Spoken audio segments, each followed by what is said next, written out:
Is Star Trek my favorite TV show of all time? No, but the Immunity Syndrome is my favorite Star Trek episode. Even though I no longer beam up to the Star Trek universe, I was there in the beginning, and the beginning was a game changer. The TV execs didn't get it at first, but we did. Before Trek, we had The Twilight Zone and The Outer Limits, the two best shows of its kind in that end of the TV universe. There was Voyage to the Bottom of the Sea, and the sub was cool, but after two seasons, I was looking for another port of call. There was the Time Tunnel, and that had a great set, but they were always going back in time, never moving forward. And in the 60s, it was all about moving forward. Lost in Space? Well, once they landed on that planet, it became a kid show.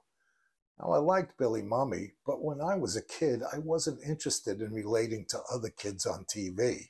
I didn't want to grow up to be a kid. I was already there. I was more interested in what the adults were doing.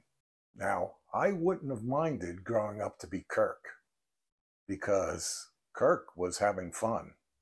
And say what you will about William Shatner, he made Kirk come to life, and that's what counts. And Spock? Spocko? Spock appealed because he didn't suffer the slings and arrows of outrageous adolescent fortune. And except for that weird mating ritual that the Vulcans had every 7 years or so, Spock was spared the trials and tribulations as regards to matters of sex. And for some adolescents, that's a comfort. And Bones, well, he's okay. But sometimes he's too much of the chastising scold, and he's a racist when it comes to dealing with Spock and other aliens. You'd think he'd be more enlightened, being a doctor and all. Uhura? She can communicate with me anytime. Meanwhile, Scotty keeps the lights on, while Chekhov and Sulu take turns at the helm. That's the crew of the Enterprise, and that's kind of our family. And we love them, more than they loved each other, apparently. Although she's not in this episode, I'd like to give a shout out to Celeste Yarnell, who was my first manager. Rest in peace, good lady. Now, everyone has their favorite Star Trek episode. I mean, who doesn't like The Trouble with Tribbles?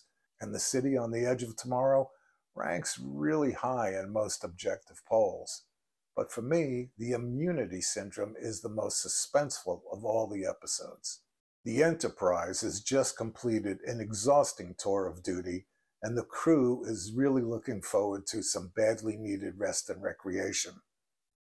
But they get an urgent signal from Federation headquarters that one of the starships are missing.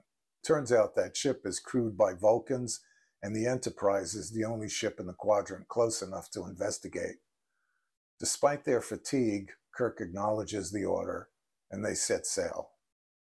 The Vulcan ship is destroyed by something as yet unknown, and Spock feels their astonished last moments in a painful mind meld.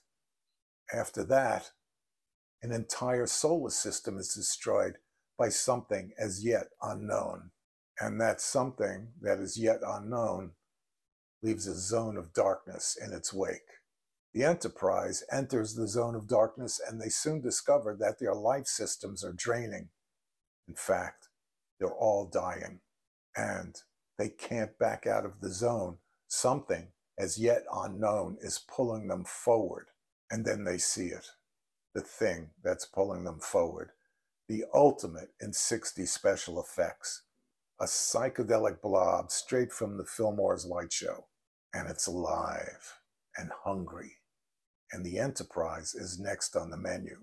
And they soon realize that this thing is a single-cell organism of incredible size, and once it multiplies, it will be a virus invading the entire galaxy.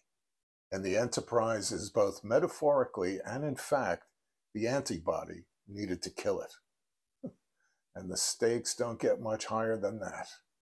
As things seem to work in reverse, they quickly seize on the idea of feeding the giant single-celled organism some antimatter.